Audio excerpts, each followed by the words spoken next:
up this morning to a beautiful day. I believe that good things come to those who can pray. Why can't you see the strength is in my... Hi guys. So today I just wanted to speak to you guys. It's very important right now for you guys to manage your health. Health is wealth. Your health is everything. Now,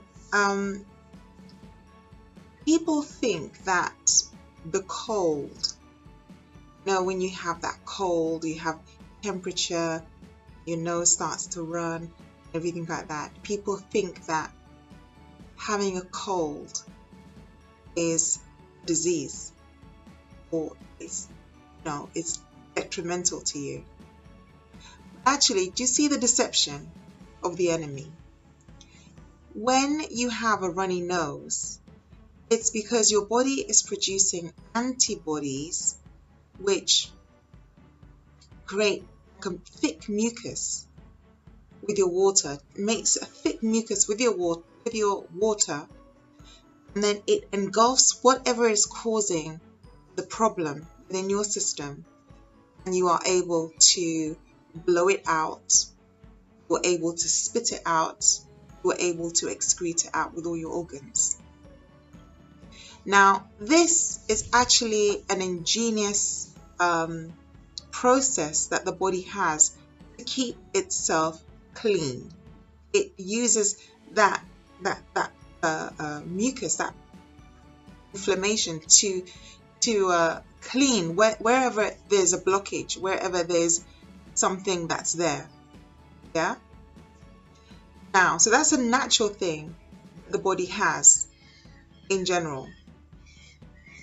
What happens is, if your body is contaminated with, say, heavy metals, like metallic particles, or poisons, or parasites, or anything like that, then your body produces a lot of mucus.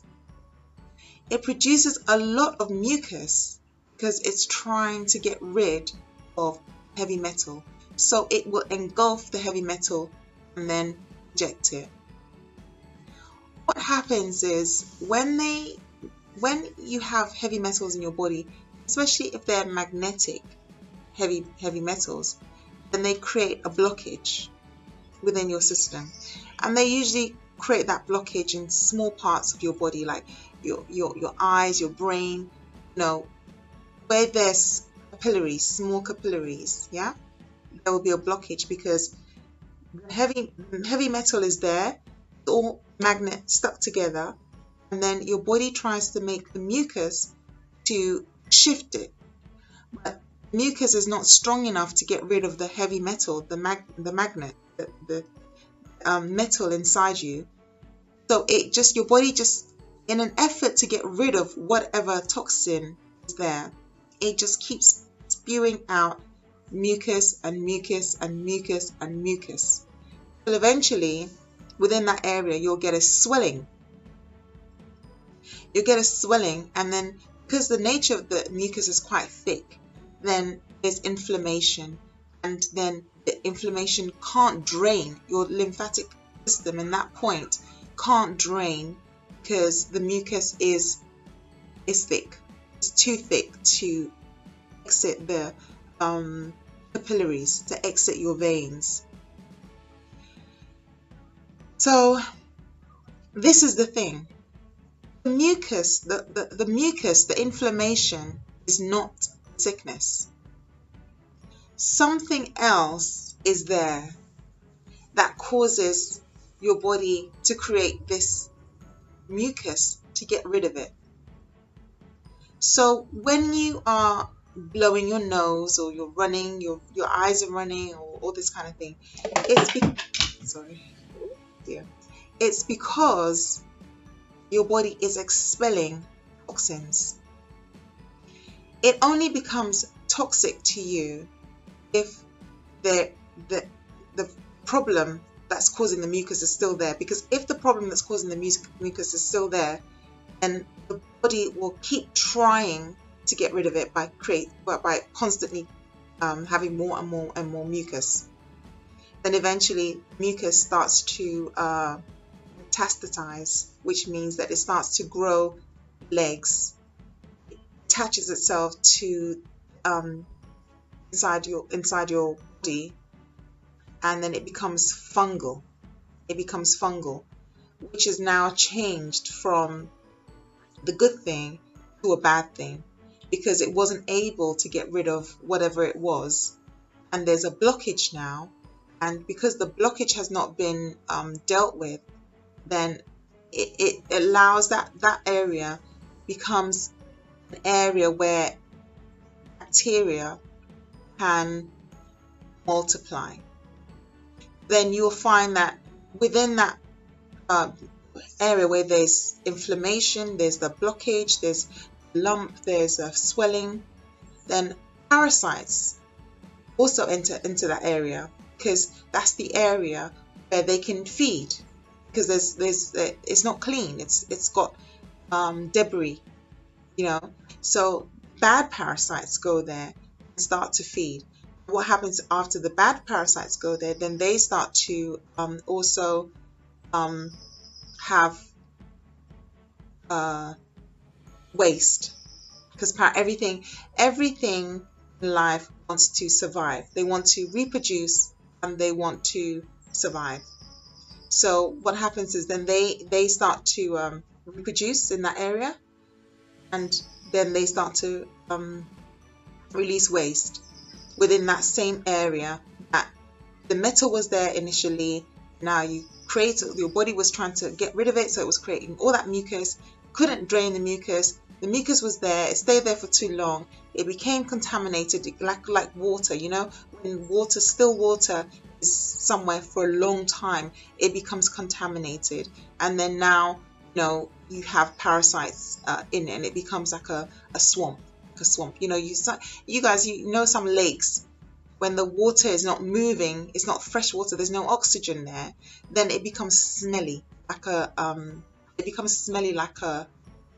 swamp, like a sewer. Yeah. So that is the basis of every sickness in the whole body. So when the catarrh is building up in your eye, we call it cataract, because it grows that thing inside your eye. When it's in your nose, they call it congestion, nasal congestion. It's blocked. When it's in your heart, it's heart congestion. Understand? So they have all these different names for really the same sickness. Yeah. So what you guys have to do is you have to deal with the underlying issue of every illness that you have. If it's emotional trauma, then you have to deal with the emotional trauma that you have. If it's emotional trauma, then you have to deal with the emotional trauma. Because emotional trauma also creates a chemical imbalance within your own body. You are creating hormones, you're creating an environment that's going to cause a lot of inflammation. A lot of inflammation is going to go to that area. And then of course, there's nothing there, because it's like a spirit. It's a spirit. So your body is just creating, you're becoming allergic to yourself because of your toxic emotions. So you have to deal with the emotion. You have to find ways to release the emotion. It's so important for you guys in order to release emotion, what you need to do is it's important to exercise. Important to exercise so that you can get your lymphatic system going, so that you can drain the fluid. You need to massage the area with some oils. You need to be eating a lot of omega-3, flax seeds, flax oil, cod liver oil, all those things. Cod liver oil is very good. It's got vitamin D, E, A, all those things inside of it. So you need to be taking that. You need to be taking vitamin E, which is an antioxidant. These oils are kind of like, they're good for the body because they lubricate, and when they lubricate, they soften whatever is blocked. You can do castor oil packs as well. Put castor oil packs on an area, put a towel, use a hot water bottle, something that has heat, and leave it there, and so that the oil seeps in and it dissolves the mucus, so that they can flow. Now, the only thing is, obviously, it's very hard to get rid of heavy metals. So you have to use the things to get rid of heavy metals, such as well, the thing is, if there's lots of oxygen is kind of good because it kind of whooshes everything, out. So lots of oxygenating foods. So chlorella, spirulina, greens, lots of things like that, alfalfa, all those kind of things, spinach, all those kind of things, greens, things that oxygenate your body with the exercise, and jumping modes, jumping, exercise, those kind of things that really get the lymphatic moving so that you can dislodge whatever is there. Dislodge it. Sometimes obviously you can't dislodge it, and they do go in and take it out, because if it's something like heavy metal, this is not natural to the body. It's not something that the body would normally have, so it's not good for you. Everything else that God has made, that those things will move, that your creator of your body has made move. But those synthetic things, it's harder to get them to move. And in that situation, yes, there might be a point where you might need to have some kind of a external help to get rid of it. But in general, if you continue with getting rid of the mucus so that the mucus is not building up in that area, then whatever is there can't really become toxic to you, because there's no swamp. There's no swamp there. There's no excess mucus there. So, you're not going to have bacteria that's floating in that area. So, you guys, exercise is so important. And sometimes fasting. Fasting is such a benefit to the body because it gives the body a chance to start to eat up excess calories, excess mucus within the body, within the organs, so that you can with less mucus, you feel better within the body, and all the lymphatic system can drain properly.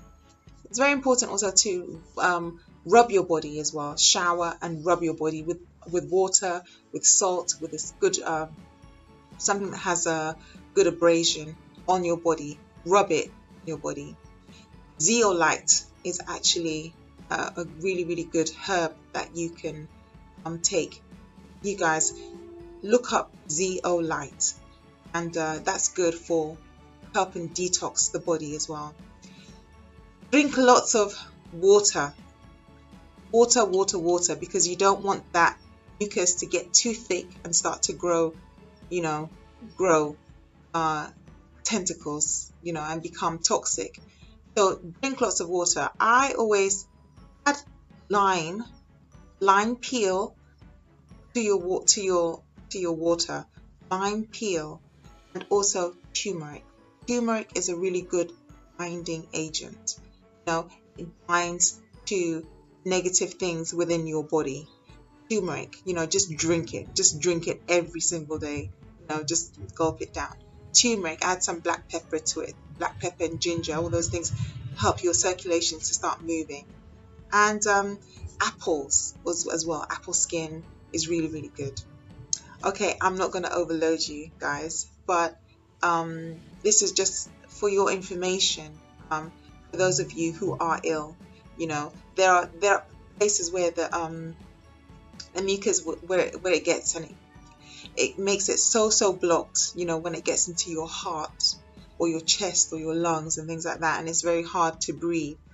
So you always have to think of ways to loosen your mucus, and lime water, those things help to loosen the mucus, and also things like cinnamon as well. Cinnamon is really, really good. It's got that heat and it's also antifungal as well. Clove is antifungal, you know, and yes. So, I mean, I'll try and put a list here of things. If not, I'll put it on that side so that you guys have some lists of some herbs that you can use to help you to detox your body, or at least to keep the toxins in your body as low as you can. All right. Thank you so much for your time. Speak to you soon. Bye. Woke up this morning to a beautiful day. I believe that good things come to those who can pray.